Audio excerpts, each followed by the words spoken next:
আসসালামু আলাইকুম গাইস, সবাই কেমন আছেন? আশা করি ভালো আছেন।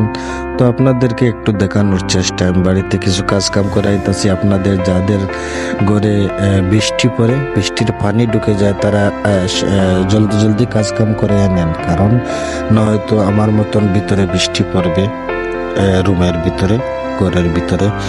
তো আপনাদের কাছে একটু শেয়ার করলাম। আরও কিছু কাজ কাম আছে, অবশ্যই আপনাদেরকে দেখানোর একটু চেষ্টা থাকবে আমার। ধন্যবাদ। আমার জন্য সবাই দোয়া করবেন। এই যে দেখুন,